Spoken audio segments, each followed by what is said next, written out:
ठगों के साथ ठगी। एक ठग था। उसके 4 पुत्र थे। उसके ये पुत्र भी अपने पिता के समान ही ठग विद्या में पारंगत थे। इस प्रकार कुल संख्या में वे 5 होते थे। एक दिन पांचों ठग बैठे बैठे किसी को ठगने की योजना बना रहे थे।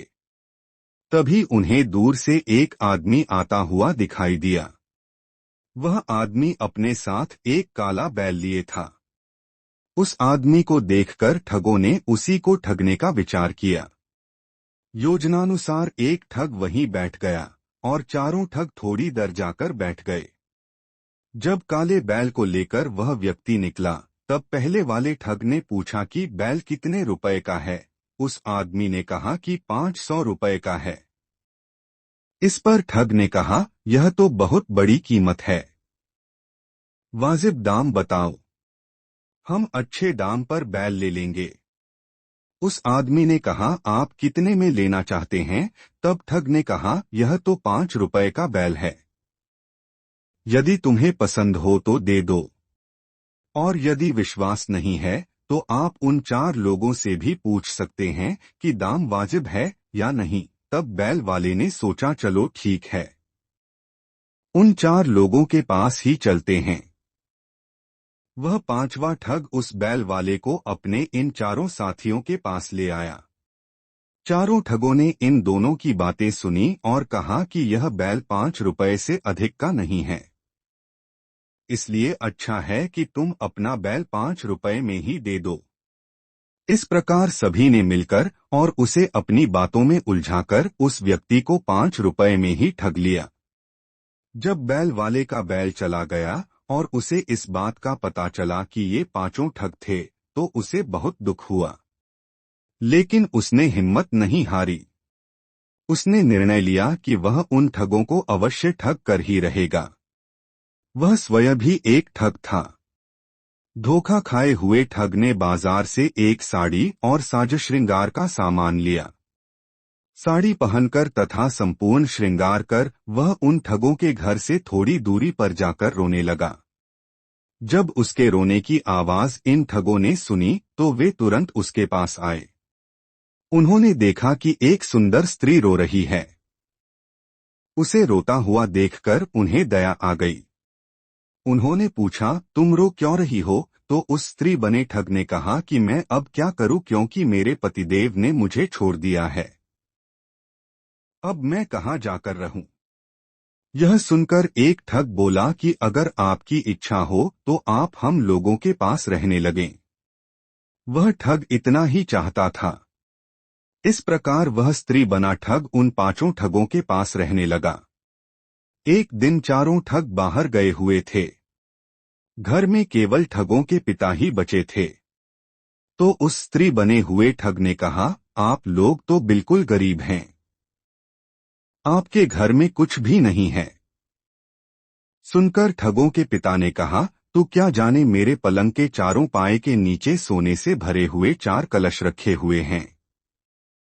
स्त्री ने कहा, ऐसी बात है? ठग बोला, हाँ बिल्कुल ऐसी ही बात है। फिर क्या था?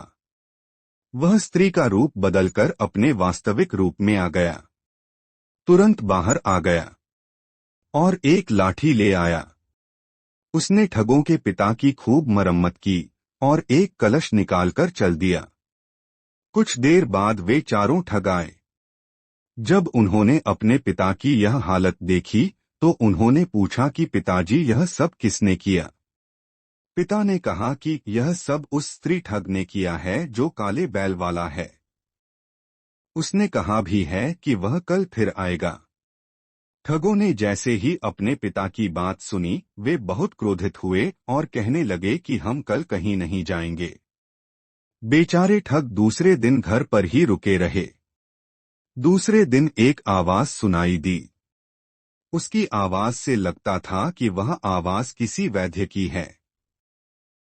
उन 4 ठगों ने सोचा कि उस वैद्य को बुलाया जाए और अपने पिताजी की दवाई कराई जाए। उन्होंने वैद्य को बुला लिया।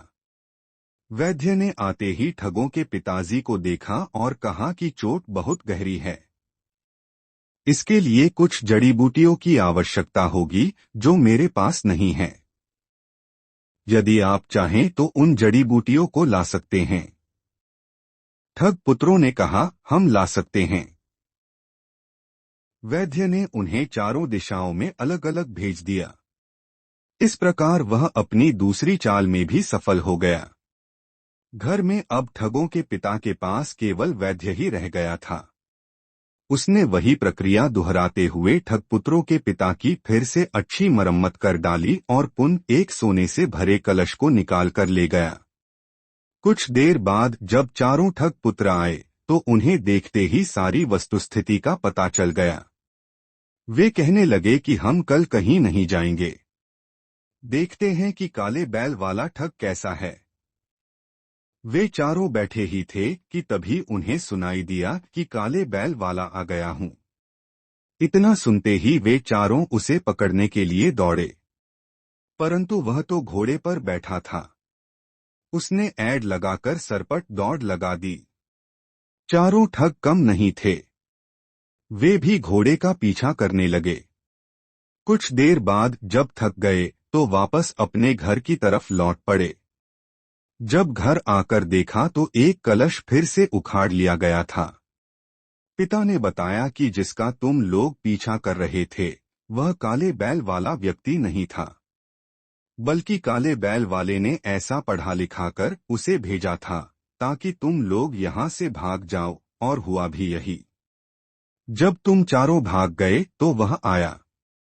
उसने मुझे पुनः खूब पीटा और एक कलश फिर से निकाल ले गया। यह सुनकर ठग पुत्रों को बहुत गुस्सा आया और कहने लगे कि कल हम नहीं जाएंगे।